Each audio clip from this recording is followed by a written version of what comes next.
Mother-in-law, please don't take money from my wallet. My mother-in-law, who couldn't resist stealing, was trying to take money from my wallet again. When I told her to stop, she got angry. Who do you think you are? You're just a daughter-in-law. Then she kicked me out of the house. She didn't realize she was making a big mistake. My name is Alina, and I'm 27 years old. I met Mike through a friend's introduction, and today we happily got married. When I was young, I lost my dad, and my mom raised me by herself. I respect and love her very much. However, when I first met my future mother-in-law, she said, "You look unlucky. That's why you lost your husband early." My mom and I were shocked by her rude comment about my late father.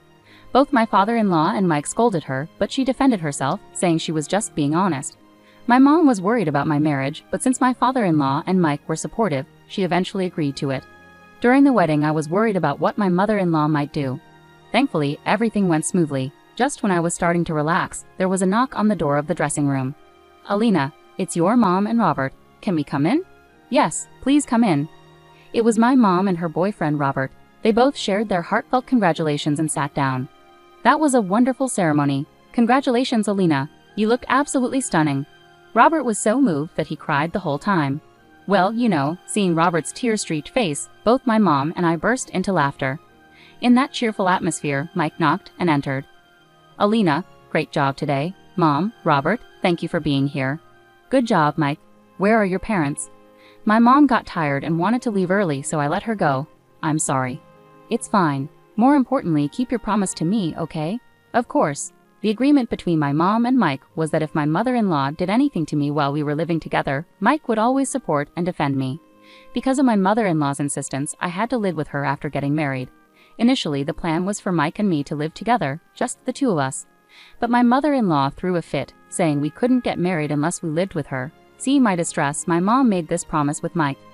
Even my father-in-law said, "If something's up, let me know." Mike also told me that if living with his mom became truly unbearable, we could consider living separately.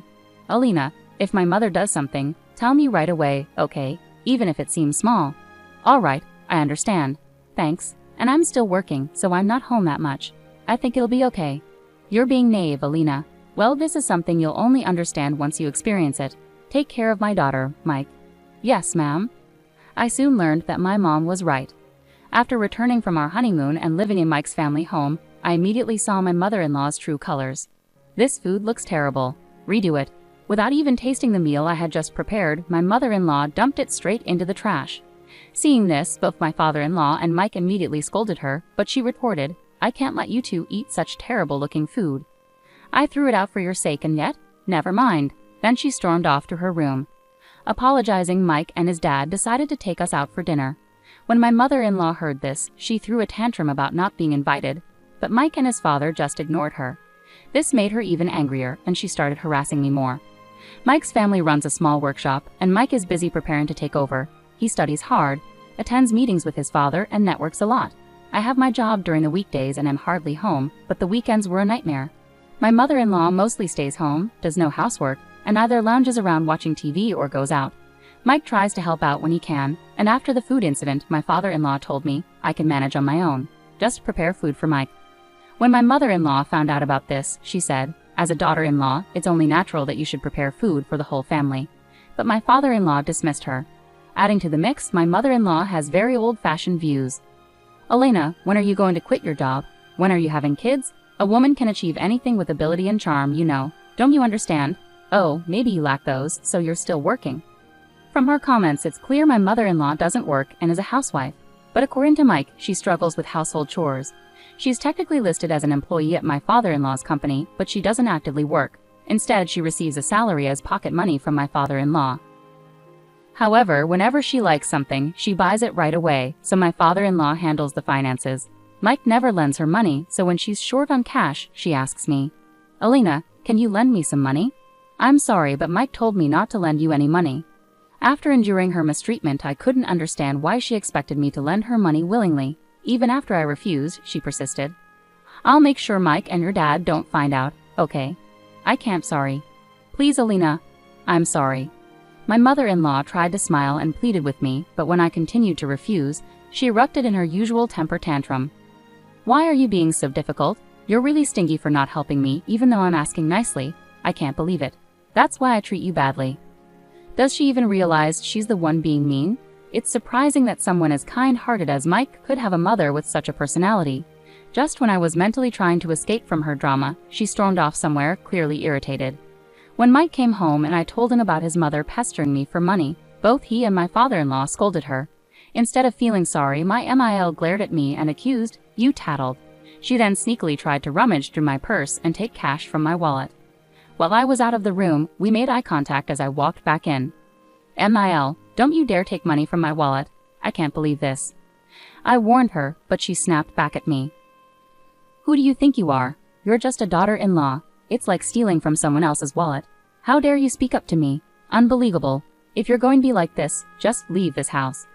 I had reached my limit with my selfish NIL. Honestly, getting away from her unreasonable behavior would be a relief.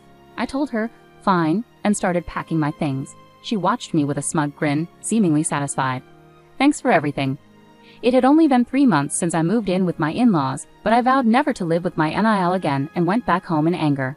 I was so upset that I forgot to tell Mike. However, when he returned home, he found out from his father about what had happened with his mother.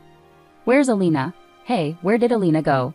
When Mike and his father returned home from work and noticed I was gone, they asked my MIL about it. She proudly said, "Oh, I just kicked that useless daughter-in-law out." She laughed loudly, but both Mike and his father looked worried and uneasy.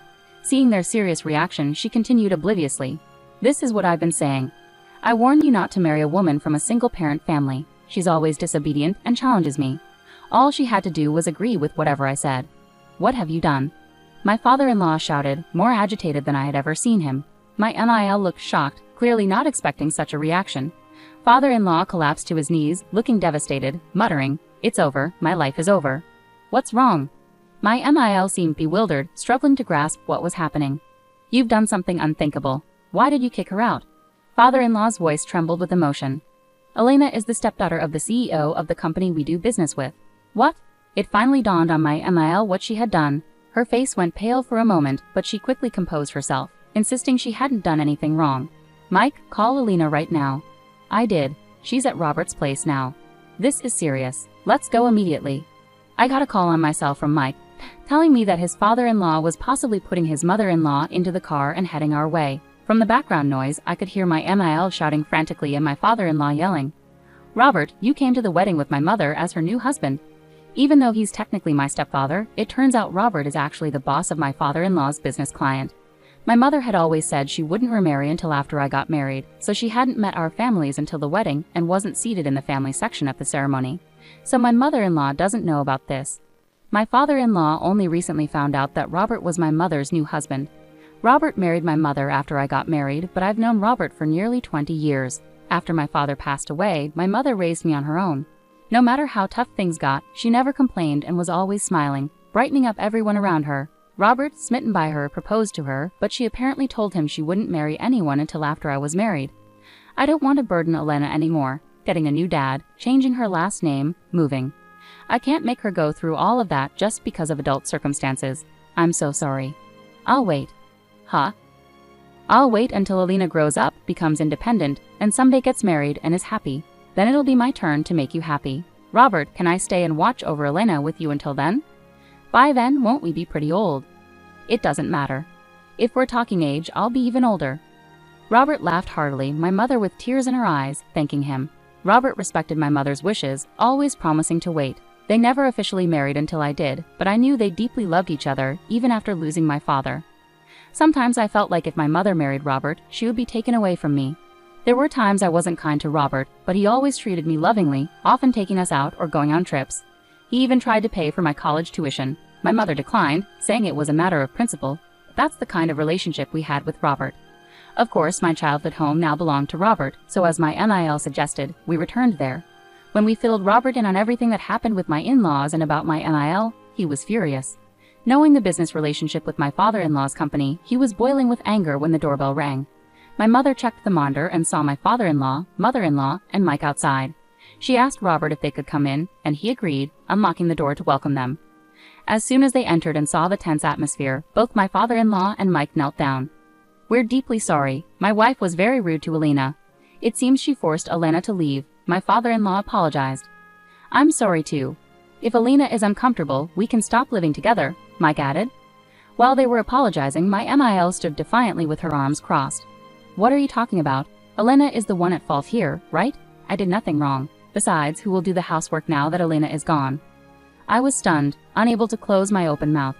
Looking at my indifferent NIL, I knew she lacked common sense, but I never expected her behavior to escalate like this. It was my father-in-law who finally broke the silence. I knew you were sheltered and naive, but I never imagined you'd go this far, he said with resignation. We'll start the divorce proceedings as soon as tomorrow. I'm utterly disappointed in you. What are you talking about? Why should I be the one to get a divorce? If anyone should, it should be Elena and Mike, since she left on her own. My MIL's earlier arrogance vanished when faced with the prospect of divorce from her husband. Mike joined in the confrontation. Why should I divorce Elena? I love her. I have no intention of divorcing her. We only agreed to live with you because you begged us, crying, and yet you treat Elena like a maid. Stop talking nonsense. My father-in-law nodded in agreement and said, a mix of exasperation and anger evident in his voice, your father asked me to take care of you, so I became your husband and took care of you. But no matter how many times I warn you, you never listen and you never show any remorse. At this age, you're beyond my control. My mother-in-law clung to my father-in-law, who appeared distant, perhaps reflecting on the challenges he had faced until now. What about the company? It belonged to my father. Your father passed the company to me when he passed away. Even if I retire, Mike is here. You've only been a figurehead at the company and haven't done any real work. Do you think you can suddenly take over? I won't let the employees end up on the streets because of you. My MIL appeared to be searching for a way out as she faced criticism from her husband and Mike. Just to clarify, my MIL is a true daddy's girl, raised in luxury. She's never held a job, always living as a pampered princess. Without her husband's support, she wouldn't be able to manage household chores, let alone a job. My MIL tried to hold on to my father-in-law, but his decision seemed firm. Elena, say something. Out of desperation, she turned to me for support. I also believe divorce is the right decision. Someone who tries to steal money from another's wallet and then reacts aggressively when confronted, who knows what she might do next? What are you talking about? To those who might not know the real reason I left, I explained that it was because my NIL had attempted to steal money. Their faces turned pale. I can't believe this. This is unbelievable. Stop exaggerating. I was just borrowing a little, MIL retorted unapologetically. Both my mother and Robert countered firmly, in most places that's called theft, which is a serious crime. I thought you were unreasonable, but I cannot allow my daughter to return to a place where someone like you lives. I agree. Elena may not be my biological daughter, but she is precious to me. How can I send back such a beloved daughter to someone who mistreats her? Robert added. I have no response to that. We are truly sorry. Throughout this conversation, both my father-in-law and Mike have been apologizing repeatedly, but MIL hasn't apologized once. You're the reason for all this, aren't you? How can you behave like this? Despite their apologies, MIL showed no remorse. Well, that's because, look, I've encountered a few people like you in my time, so I can pretty much guess. If I were you, I'd consider a divorce. Don't make decisions for me. You're the one being unreasonable here.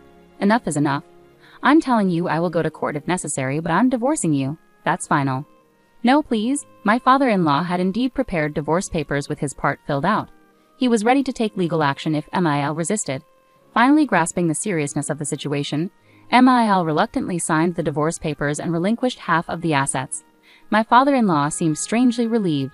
Mike kept his promise to my mom and severed ties with MIL. Even my father-in-law distanced himself from her. After the divorce, MIL couldn't curb her shopping habits and quickly spent through her share of the assets. Despite trying to reach out to them multiple times, both were steadfast in blocking her out completely. Recently, I happened to see someone who resembled MIL. She had aged considerably, losing her once proud and arrogant demeanor, looking frail and fragile. Her whole presence had changed. Due to her behavior, she had always been kept at a distance. Now, after everything that happened, negative rumors about her were spreading like wildfire. It seemed no one was willing to help her anymore. It's said that she's finally feeling remorse for her actions. As they say, actions have consequences. A few days later, my father-in-law and Mike visited Robert with a box of chocolates to apologize. When I explained that MIL had disappeared, Robert and my mother cautioned them not to let it happen again. Afterward, I returned to Mike's family home. Since MIL left, my stress levels have dropped significantly. Not just me, but both my father-in-law and Mike also seemed to be much happier. Soon after, I found out I was pregnant, and the whole family was overjoyed. We are eagerly awaiting the arrival of our new family member.